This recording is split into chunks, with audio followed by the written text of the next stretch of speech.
Are you seriously not coming home again tonight? And here I was hoping it was Daniel messaging me, or Michael, or Sam, but no, it had to be you. I was halfway to blushing, and now I just feel bored. You know, you could at least try to sound like a man when you text. Something with a little heat, a little fire. Well, by process of elimination, that must mean you're with John tonight, aren't you? Ding, ding, ding! Look at you! Took you long enough to figure out my rotation. Honestly, I'm impressed. For once, you're not completely clueless. This makes 4 nights in a row. Do you even plan on coming home this week? You say that like I live there. That house is more your sad little cave than a home. And honestly, between you nagging me and John booking us that suite next weekend, why would I bother? Yeah, how stupid of me to expect common courtesy from you.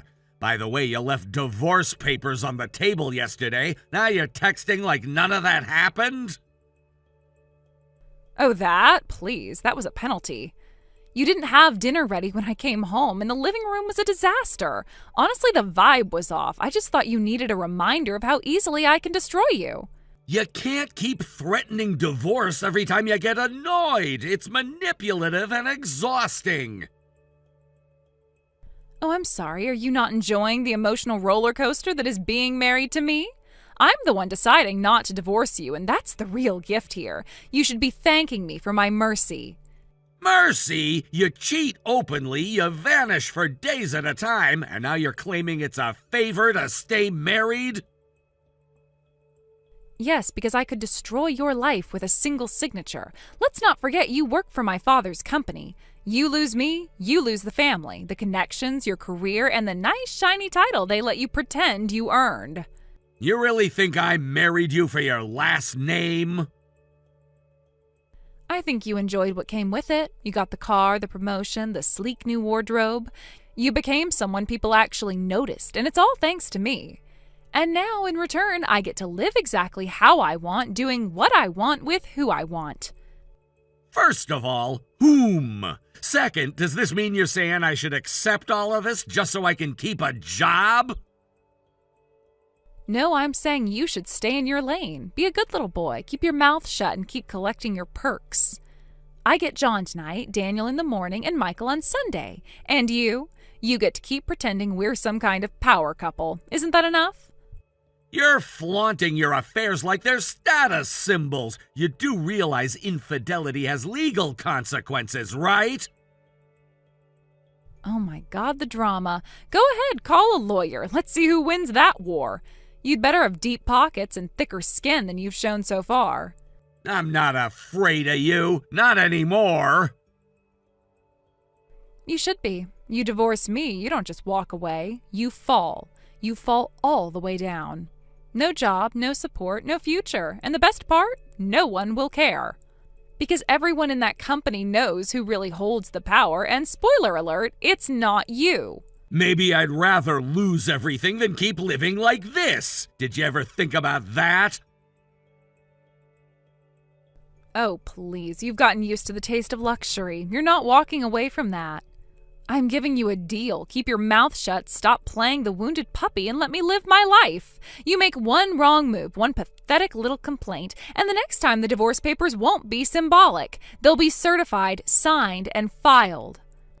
You honestly believe none of this will ever catch up to you? What can I say? I'm untouchable. You're just the man who married too far above his station and couldn't keep up. So do yourself a favor and stop embarrassing both of us. Now, if you'll excuse me, John just got back with the wine and strawberries. Try not to cry yourself to sleep again. It's getting tedious.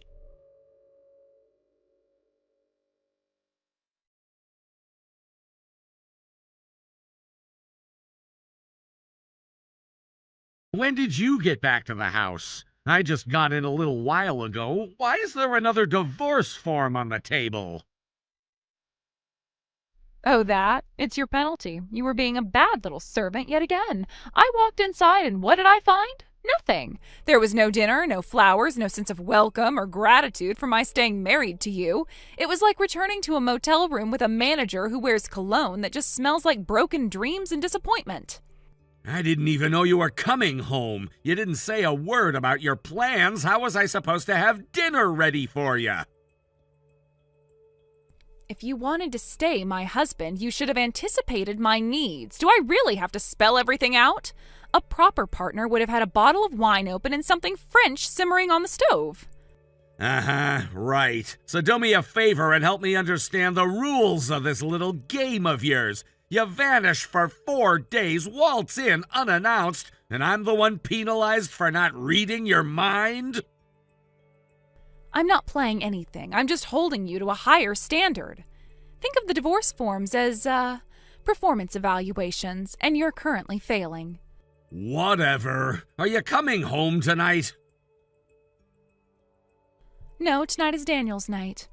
We're going to that jazz bar I told you about. You know, the one you said was too pretentious. He booked us a corner booth and everything. That place has real atmosphere. It's so very adult.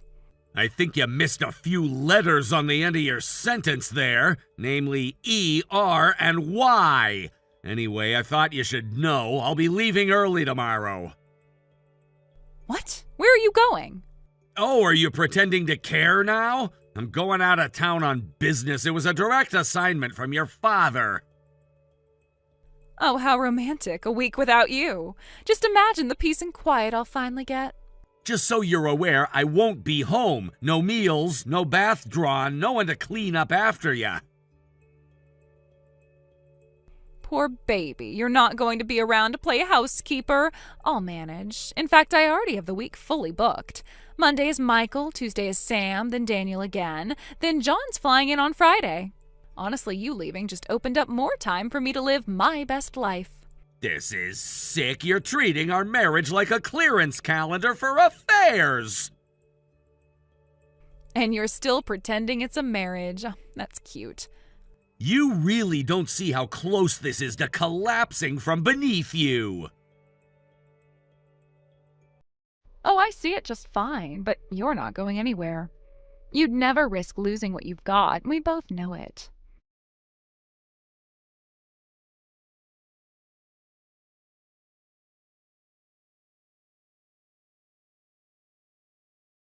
All right, Samantha, why is there yet another divorce form on the table? We haven't even seen each other in the past week. What in the world could I have done to earn your ire this time? Oh, you noticed that. I was starting to worry you had completely checked out. Yeah, I left it there as a little welcome home surprise. It's not my fault you've become so boring that divorce paperwork is the only thing in this house that gets a reaction out of you. You didn't answer the question. What did I do to offend you this time?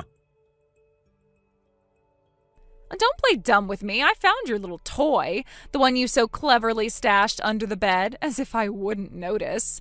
A voice recorder. Really? That's your big move? You might as well have left a note that said, "Please confirm my wife is more desirable than I am." Or maybe you're really into that sort of thing, huh? Is that it? Did you want to hear what I sound like when I really enjoy myself? Come to think of it, you've never heard that before, have you? I see. I guess you found it. Of course I found it. You honestly thought I wouldn't notice something shoved under the mattress like a science experiment? I found it, I listened to about 10 seconds, and then I deleted everything. Then I poured myself a drink and had a good laugh about how sad you've become. And then me and Daniel, well, you know. Seriously, you can stop trying to hurt me with all your sordid talk about your affairs. I knew you would cheat. I just wanted proof. You wanted proof, Eric. You wanted validation. You wanted some tangible excuse to justify the fact to yourself that I haven't allowed you to touch me in months. Meanwhile, I've been letting the men who actually deserve me have their way with me. You think planting a microphone somehow gives you the moral high ground? That it makes you more of a man? I planted it because every instinct I had told me the moment I left town you'd treat our marriage like a joke again. And clearly I wasn't wrong. You weren't wrong. I cheated. Of course I did. What do you expect from a woman married to someone like you? You're emotionally vacant, dull in every possible way, and frankly a dead weight. If I didn't have Daniel and Michael and John, and let's not forget Sam, I'd go insane. You do realize what you're saying, don't you? I'm saying it loud and clear, just like I've been doing for months. If you can't handle who I really am, then stop pretending we're still in some kind of sacred union. We're a contract, Eric. You get status and I get freedom. That's the deal. Yeah, some deal that was, huh? Anyway, any deal we may have once had is off. I'm not doing this anymore. Excuse me? No, I need to be more direct. Okay, here it is. I filed for divorce this morning. You did what? I went to the courthouse, signed everything, and handed it in. The filing is official. I'm moving out tonight. Is that clear enough for you? You cannot be serious. I've never been more serious about anything in my entire life. You idiot! You're actually going to throw away everything I've given you over this. You're walking away from the company, the title, the promotion, all your dreams and aspirations over a personal grudge? Your stupid, hurt feelings? That promotion never existed. The position you think I was chasing was never mine to begin with. That's ridiculous. My father said you were being considered for succession. He said that to make you feel better about the arrangement, but that's not the whole story. To be more precise, that's not the story at all. He made it all up. The board never saw me as a candidate. The only two people under serious consideration are your cousin and the finance director. I was never part of that conversation. Then I don't get it. Why did you marry me? Because my grandmother and your mother have been close friends for over 40 years. They thought that the two of us would do well together, and since we were both single at the time, they decided to set us up. And you acted like someone I could build a life with. You were charming, thoughtful, and gave the impression that you valued stability. And I believed it until the mask slipped. So what? All of this was some kind of setup? You were just playing along? No, I meant every word I said on our wedding day. But the person I thought I married ceased to exist the moment you started treating infidelity like a sport. You stopped pretending to care when you realized I wouldn't worship you for humiliating me in my own home. This is unbelievable. You're making a huge mistake. You think you'll land on your feet after walking away from everything we've built? We didn't build anything, Samantha. You built a fantasy where you were untouchable. And I let you believe in it for far too long. But it ends now. Okay, can you please drop the whole "I've got you right where I want you" act? You're clinging to that ridiculous recorder like it's your smoking gun. But in case it slipped your mind, I already deleted the files. Every single second of that audio is gone, wiped clean, and there is absolutely nothing you can do about it.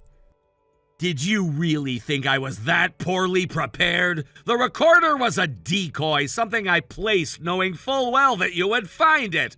I needed a distraction, something to make you feel safe while I took the time to gather real evidence. Evidence you never saw coming. What the hell are you talking about? What real evidence? Don't tell me you're going to invent something now just to feel powerful for once in your life. There were 2 hidden cameras you never noticed, and both were recording for weeks. One was placed inside the bookshelf in the office, nestled between the old legal manuals you never bothered to touch. The other was disguised as an air purifier in the corner of the bedroom, quietly documenting everything without drawing a second glance. That's a lie. You're making this up. You don't have the guts to actually go that far. I don't need you to believe me. The footage speaks for itself. Michael giving you a back massage on our bed, John pouring champagne while you danced in your robe, Daniel sitting at my desk with his feet up like he owned the place. Every moment is captured, clearly dated, and backed with sound. You seriously installed surveillance equipment without telling me? You spied on me in my own house? No, I documented what was happening inside my own home in a space where I had every legal and moral right to protect myself. You crossed the line months ago, and I simply stopped pretending I couldn't see it. You set me up. This was all some sick trap from the beginning. I'll bet you even lied to me about that business trip you said my dad sent you on. No, that was the truth. You were the only one bringing lies into our relationship. And as for the spying allegations, you gave me no choice. I tried talking to you, reasoning with you, even ignoring the first few signs. But the moment you started giving me your adulterous itinerary every time I was out of the house for a few hours, I realized there was nothing left to salvage. So yes, I documented what I needed to, because I knew you would never stop unless someone forced you to. I am still not afraid of you. Even if you have something, no one is going to care. You think people will be shocked that a bored wife had a little fun? Please, you're the one who's going to look desperate dragging all this out in public. I'm not dragging anything. From this point forward, I won't be speaking to you directly again. All communication will go through my attorney. Oh, for God's sake, you really think I'm scared of your lawyer? I'll just call my father and have him deal with it. He'll cover whatever ridiculous compensation you're trying to squeeze out of this. He always takes care of me, and this won't be any different. That's where you're wrong. Your father already knows. We sat down last week, just the two of us, and I showed him all the photos, footage, and time-stamped logs of your activities. He didn't argue. He didn't deny it. He looked me in the eye and said, I spoiled her too long. Let her clean up her own mess this time. You went behind my back and talked to my father? I didn't go behind your back. I did what any man would do when his reputation, livelihood, and name were being dragged through the mud by the woman who was supposed to be his partner.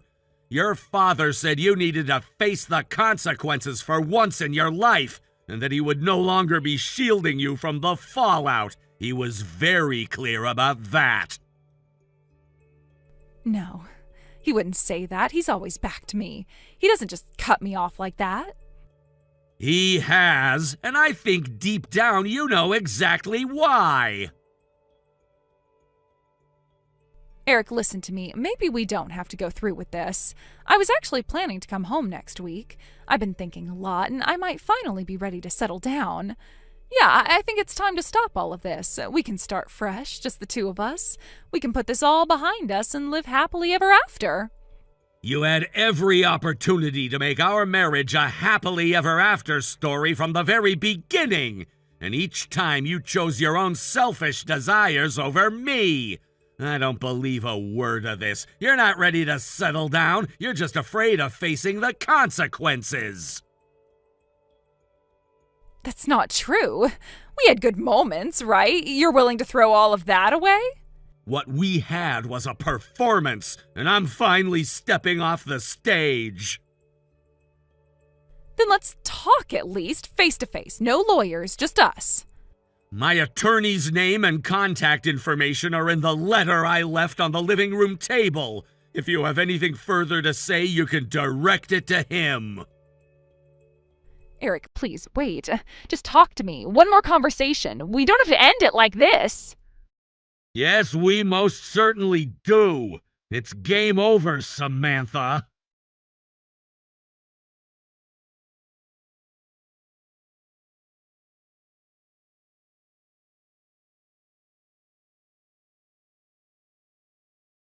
After I blocked her, Samantha came rushing home, probably expecting one last dramatic showdown with me.